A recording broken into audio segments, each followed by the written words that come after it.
Hey there, so today me and Bia will be looking at a question that I actually addressed a little while ago, and I will post a link on the side, but I know that Bia had a bit to say about it, so I'm going to challenge myself to expand upon the topic.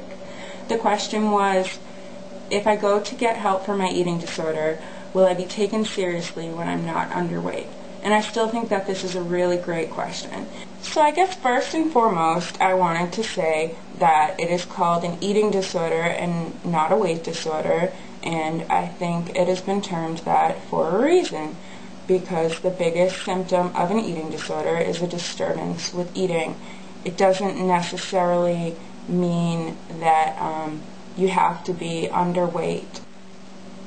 Secondly, and I think this can be applied to a number of psychological issues, is that it can be incredibly problematic when people feel that they need to meet the diagnostic criteria for a certain disorder to validate the struggle that they're going through.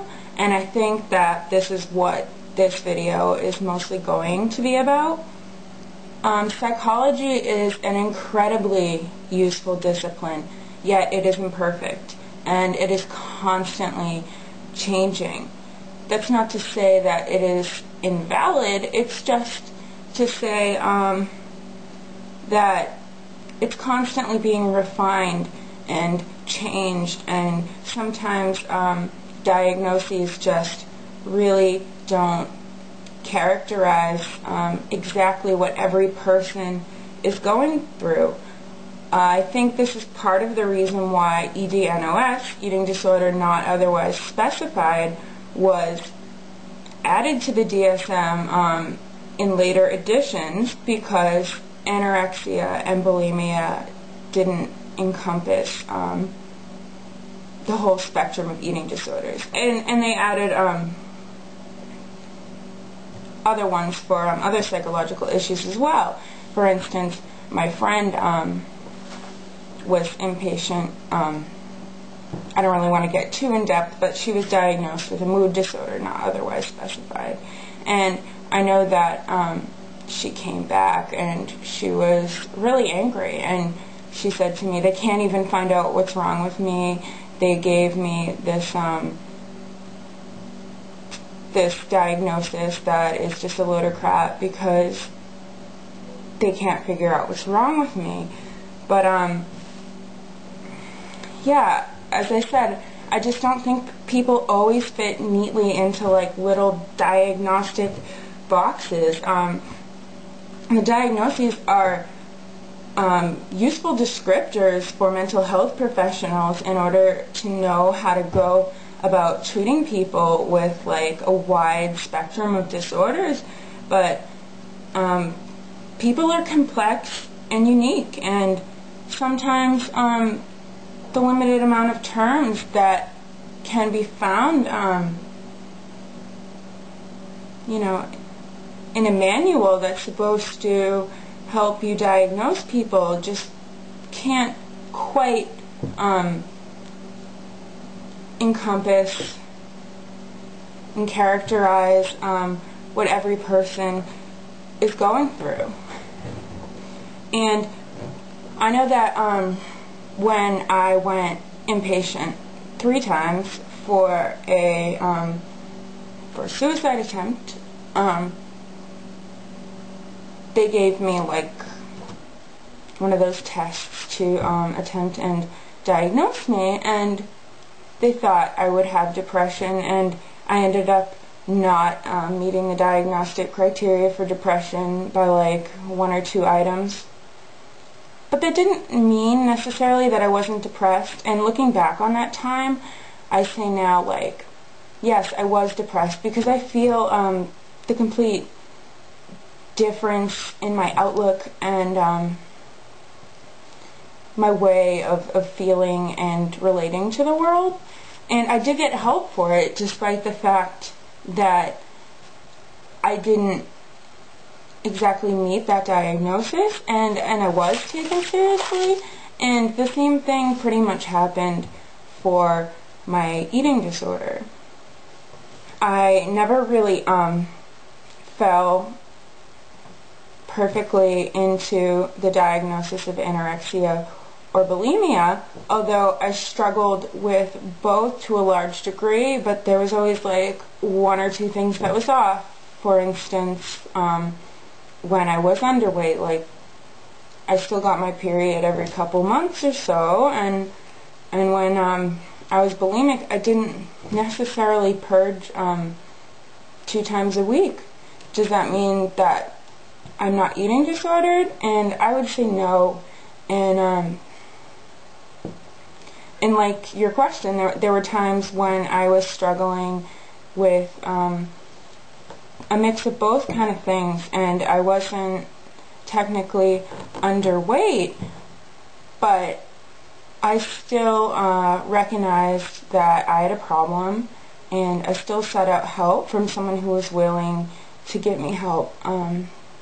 And I saw a therapist for a while, and she was really, really helpful in helping me to overcome my eating issues. And what I thought was interesting is she actually helped me to really start my recovery without being labeled. I don't recall her at any point in time telling me that I had anorexia or bulimia or EDNOS. She just sort of viewed it as though I had an eating disorder, but it was my kind of unique symptomatology, like my own unique sort of like symptoms, and I think whenever therapy is custom tailored, it can be very beneficial. And I think a lot of therapists do go in, a lot of good ones go in with that mindset that it's not about finding exactly what a person has, it's about identifying the issues and the struggles that person has, and it doesn't matter if they technically meet a diagnosis. What matters is that they're worked on, because they're causing somebody a lot of stress, and there's the goal of improving those struggles and issues and making that person's life better. And I think that not being labeled is perhaps, at least in my case, I thought it was kind of better. Maybe not at the time, although I never really did like seek out like needing a name to call whatever I had, but it really helped, because you have to remember, you're not a label, you're a person. And I think sometimes when people are diagnosed with something like you are anorexic, you are bulimic, you have an eating disorder not otherwise specified, people start to identify themselves as that label. And I think that yes, it was incredibly beneficial in therapy that I was sort of treated like a person with my own issues and my own struggles that had to be overcome, but I was not a disorder.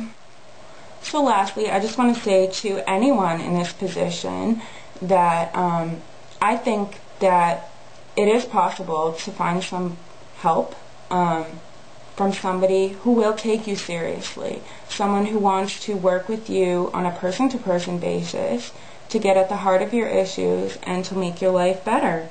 And I just want to say that when you admit to yourself that you have issues and struggles and just something in your life that needs to be changed, that you're already a quarter of the way there. I mean, that is a huge step. If you want and recognize that you need help, then you don't deserve to live another day in a psychological misery. You are worth it. And if anyone ever tells you that you don't deserve help because of how much you weigh, I said this before, that is not a person that you want to see, and if someone ever told me that, then I wouldn't take them seriously. So I hope that helps. So yes, hope you're all having a great day, and see you next week.